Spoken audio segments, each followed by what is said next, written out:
नमस्कार दोस्तों, एसएससी ज्ञान में आप सभी का स्वागत है। आज हम इस वीडियो में एसएससी सीजीएल टायर 1 2023 के सभी शिफ्टों के जो 14 जुलाई से 27 जुलाई तक एग्ज़ाम हुआ था, उनके इंग्लिश के 1 वर्ड सब्स्टिट्यूशन के सारे प्रश्नों को लेकर आए हुए हैं। जो भी प्रश्न सभी शिफ्टों में पूछे गए थे 1 वर्ड सब्स्टिट्यूशन से।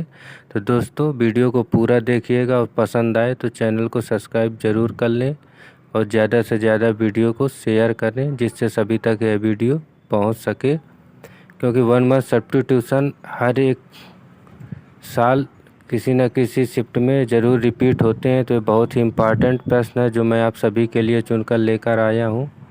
तो बढ़ते हैं अपने 14 जुलाई के प्रथम शिफ्ट के जो 1 वर्ड सब्स्टिट्यूशन पर पूछे गए थे उनका।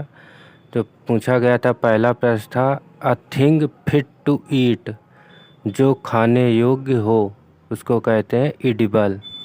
सेकंड ऑप्शन सही था। उसके बाद फिर अगला प्रश्न पूछा गया था a person who believes that law and government are not necessary. इसका मतलब है एक व्यक्ति जो विश्वास नहीं करता हो गवर्नमेंट और कानून पर, तो उसको कहते हैं एनार्किस्ट। फिर अगला प्रश्न पूछा गया था a place where coins medals or tokens are made, वह स्थान से जहाँ सिक्के मेडल और टोकन बनते हैं उसको कहते हैं मिंट। फिर अगला प्रश्न पूछा गया था a person who hates and avoids other people, का मतलब वह व्यक्ति जो दूसरे व्यक्ति से घृणा करता हो और अवॉइड करता हो उसको कहते हैं मिसैंथ्रोप। फिर अगला प्रश्न पूछा गया था ह्यूग फायर फॉर सेलिब्रेशन, तो इसका आंसर था बोन फायर। फिर अगला प्रश्न पूछा गया था a place to play games and bet on them, वह स्थान जहाँ गेम खेले जाते हैं और बेट लगाई जाती है उसको कहते हैं कैसीनो। फिर अगला प्रश्न पूछा गया था irreverent behaviour towards anything held sacred और कंसर्निंग गॉड, जिसको कहते हैं ब्लास्फेमी। फिर अगला प्रश्न पूछा गया था सर्टेन टू हैपन, तब जो अचानक घटित हो इसको कहते हैं इनइविटेबल। फिर अगला प्रश्न पूछा गया था a similarity between likes feature of two things on which a comparison में बी बेस्ड, दो चीज़ों में समानता के लिए, तो इसका आंसर था एनालॉजी। फिर अगला प्रश्न पूछा गया था a group of people travelling together in a van, कई व्यक्तियों का समूह जो एक साथ वैन में यात्रा कर रहा हो उसको कहते हैं कारवन। फिर अगला प्रश्न पूछा गया था the money paid to former wife husband और partner when the marriage is ended, जिसको कहते हैं एलिमनी, गुजारा भत्ता। जो शादी टूट जाने या तलाक होने के बाद पत्नी हस्बैंड या पार्टनर को गुजारे भत्ते के रूप में दिया जाता है उसे कहते हैं एलिमनी, गुजारा भत्ता। फिर अगला प्रश्न पूछा गया था a sentimental memory of the past, मतलब भूतकाल में जो भी चीज़ें वो घटित हुई हों उसका याददाश्त के लिए होता है नोस्टाल्जिया, पुरानी यादें जिसको कहते हैं। फिर अगला प्रश्न था a large number of fish swimming together, तब मछलियों का एक बड़ा समूह जो एक साथ तैरता उसको कहते हैं सॉल।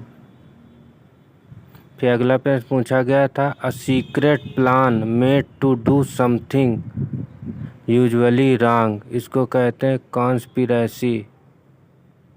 फिर अगला प्रश्न पूछा गया था, a person who gives help and sympathy to people who need it, एक व्यक्ति जो किसी व्यक्ति को आवश्यकता हो उसको सहानुभूति या सहायता करता उसको कहते हैं स्मार्टियन, परोपकारी व्यक्ति। फिर अगला प्रश्न पूछा गया था, to put off doing something specially out of habitual carelessness और लेजीनेस, इसको कहते हैं प्रोक्रेस्टिनेट। फिर अगला प्रश्न पूछा गया था, being careful that every detail of something is correct, इसको कहते हैं फास्टिडियस, यानी जिसमें विश्वास किया जा सके। फिर अगला प्रश्न था, अ पर्सन हु ड्राज और प्रोड्यूस मैप, जो चित्रकार या मैप बनाता उसको कहते हैं कार्टोग्राफर। फिर अगला प्रश्न पूछा गया था, a sentimental memory of the past, फिर से प्रश्न देखिए रिपीट हुआ है, तो पुरानी यादें जिसको कहते हैं नोस्टाल्जिया। फिर अगला प्रश्न पूछा गया था, large number of fish swimming together, जिसका आंसर था सोल।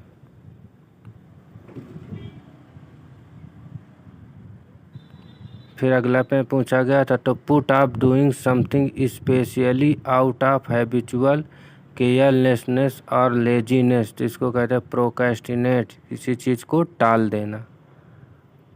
फिर अगला प्रश्न था, being careful that every detail of something is correct, इसको कहते हैं फास्टिडियस। फिर अगला प्रश्न था, मनीषा इज बिलीवियर ऑफ फेट, इसका मतलब है किसी के ऊपर विश्वास करना, तो इसको कहते हैं फैटालिस्ट।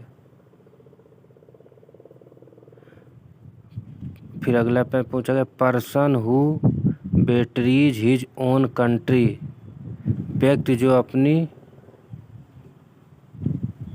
देश से प्रेम करता उसको कहते हैं ट्रैटर। फिर अगला प्रश्न था, the study of evolution of Mankind, मतलब मानव जाति का अध्ययन करना एंथ्रोपोलॉजी कहलाता है। फिर अगला प्रश्न था, चाइल्ड ब्रेव्ड ऑफ वन और बोथ द पेरेंट्स, इसका मतलब होता है बच्चा जो माता पिता जिसके ना हो उसको कहते हैं अनाथ ऑर्फन। फिर इसका अगला प्रश्न था, having a consistency that does not easily held to pressure, इसको कहते हैं फर्म, इसका आंसर था। फिर अगला प्रश्न पूछा गया था, copying someone else work and trying to submit as your own, तो इसको आंसर था प्लेगियरिज्म। फिर अगला प्रश्न पूछा गया था, गवर्नमेंट गवर्नेड बाय वेल्थ, इसको कहते हैं प्लूटोक्रेसी। फिर अगला प्रश्न पूछा गया था, a person who enjoys doing dangerous thing in a way that other people में थिंक इज स्टूपिड, इसको कहते हैं डेयर डेविल। फिर अगला प्रश्न पूछा गया था, forsaken or neglected child who has no home and spend most of his या her time on the street, इसको कहते हैं वैफ। फिर अगला प्रश्न पूछा गया था, a person who does not believe that God और गॉड्स एग्जिस्ट, एक व्यक्ति जो भगवान है उस पर विश्वास ना करता उसको कहते हैं एथीस्ट यानी नास्तिक। फिर अगला प्रश्न पूछा गया था, a person who does not believe that God और गॉड एग्जिस्ट, दोबारा रिपीट हुआ है, इसका आंसर था एथीस्ट।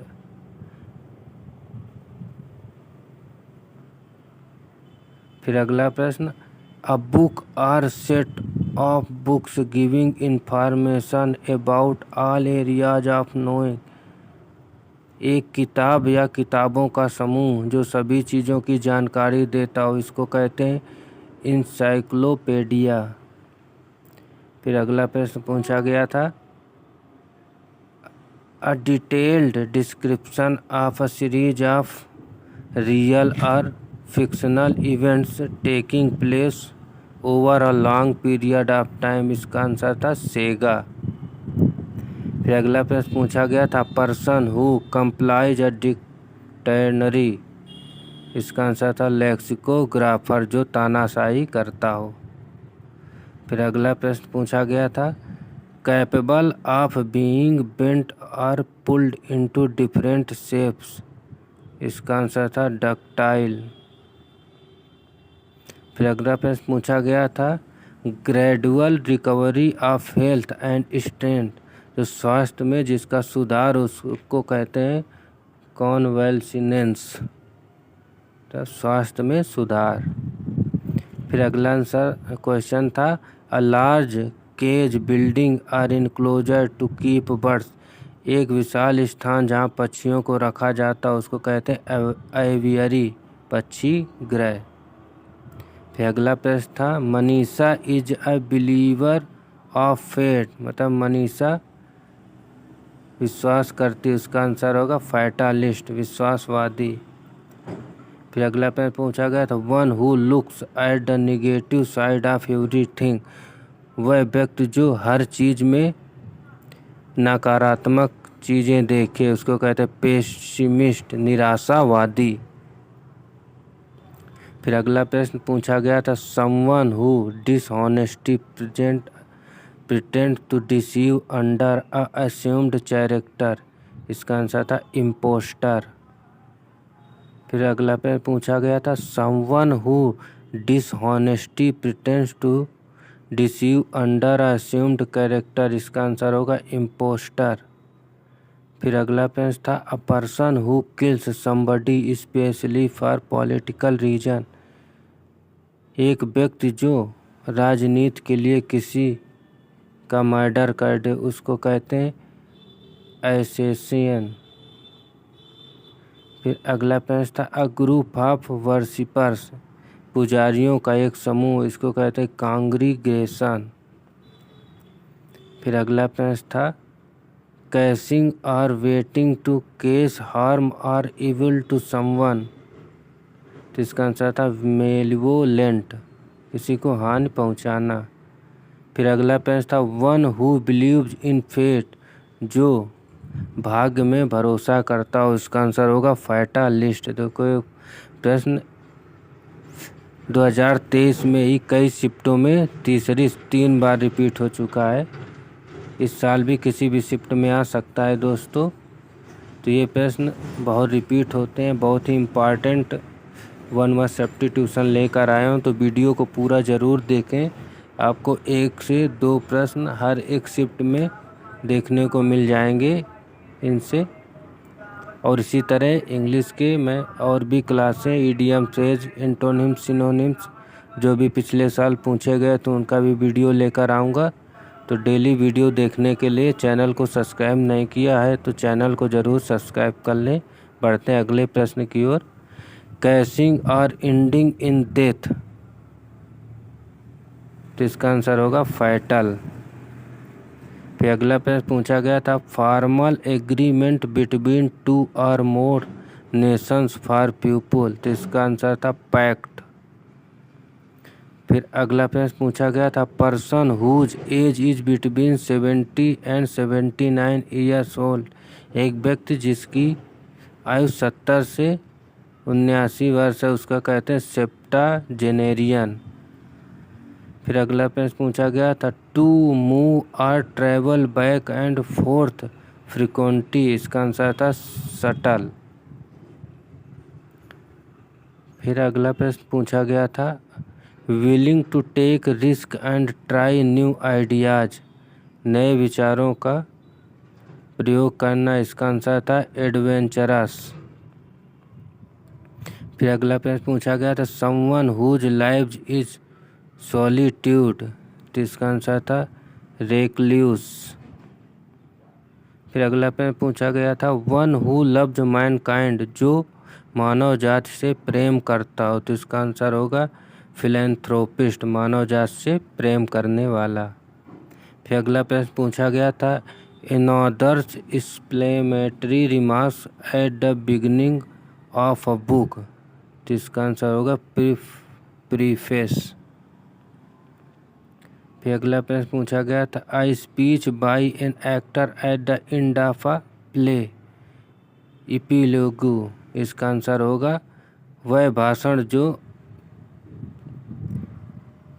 कहानी के बाद में वर्णन किया जाता हो, इसको कहते हैं इपीलॉग्यू। फिर अगला प्रश्न था never changing and therefore boring. इसका होगा मोनोटोनस। फिर अगला प्रश्न पूछा गया था काइंड, जनरस और फॉरगिविंग। इसका आंसर था मैग्नानिमस। फिर अगला प्रश्न पूछा गया था इंजॉइंग और अफोर्डिंग वार्म सिक्योर शेल्टर और cover and opportunity for ease and contempt. इसका आंसर था स्नग। फिर अगला प्रश्न पूछा गया था changing secret and coded messages in a readable form. तो इसका आंसर होगा डिकोडिंग। फिर अगला प्रश्न था too strong to be defeated और चेंजेज, जिसको हराना या चेंज करना मुश्किल हो, इसको कहते हैं इनविंसिबल, अजेय जिसको बोलते हैं। फिर अगला प्रश्न था life story written by oneself, जो आत्मकथा लिखी जाती है उसको कहते हैं ऑटोबायोग्राफी। फिर अगला प्रश्न था too strong to be defeated और चेंज, फिर से रिपीट हुआ, इसका आंसर होगा इनविंसिबल, अजेय। फिर अगला प्रश्न था the murder of a large number of people for a particular nation और इथनिक ग्रुप। तो जीनोसाइड कहते हैं नरसंहार, मतलब बहुत ज़्यादा लोगों का मर्डर कर देना नरसंहार कहलाता है, जीनोसाइड। फिर अगला प्रश्न था समथिंग बिलोंगिंग टू और serving for a earlier period. इसका आंसर था रेलिस। फिर अगला प्रश्न पूछा गया था person who does not drink alcohol, एक व्यक्ति जो ड्रिंक ना करता हो, इसका आंसर होगा टीटोटलर, ड्रिंकिंग ना करने वाला। फिर अगला प्रश्न था फिल्ड विद फियर और ड्रेड, जो भय से भरा हुआ हो उसको कहते हैं हिस्टेरिकल। फिर अगला प्रश्न था burial ground consisting of grave, इसका आंसर होगा सरनेटरी। फिर अगला प्रश्न था someone who regards the world as his country, तो इसका आंसर होगा कॉस्मोपोलिटन। फिर अगला प्रश्न पूछा गया था नॉट इन्फॉर्म्ड अबाउट और अवेयर ऑफ समथिंग, तो इसका आंसर होगा ऑब्लिवियस। फिर अगला प्रश्न पूछा गया था the practice of writing dictionaries, तो इसका आंसर था लेक्सिकोग्राफी। फिर अगला प्रश्न पूछा गया था the prime minister paid tributes to the martyr by laying circular arrangement flowers, इसका आंसर होगा व्रेथ। फिर अगला प्रश्न पूछा था outer protective layer of a tree, मतलब एक पेड़ की बाहरी भाग, तो उसका बोलते हैं बार्क, यानी छाल। अगला प्रश्न था a place where airplanes are kept for maintenance, वह स्थान जहाँ एरोप्लेनों को मेंटेनेंस के लिए रखा जाता है उसे कहते हैं हैंगर। तो दोस्तों ये थे एसएससी सीजीएल 2023 के सभी शिफ्टों में पूछे गए वन वर्ड सब्स्टिट्यूशन के मोस्ट इम्पॉर्टेंट प्रश्न। अगर वीडियो पसंद आया हो तो कमेंट करिएगा कि आपको वीडियो कैसे लगा, और ये ज़्यादा से ज़्यादा बच्चों तक इस वीडियो को शेयर करें और चैनल को ज़रूर सब्सक्राइब कर लें। मिलते हैं फिर से ऐसे इंग्लिश के अगले वीडियो में, जिसमें हम एंटोनिम्स, सिनोनिम्स और इडियम्स संबंधी सभी प्रश्नों को लेकर आएंगे। तब तक के लिए नमस्कार, जय हिंद।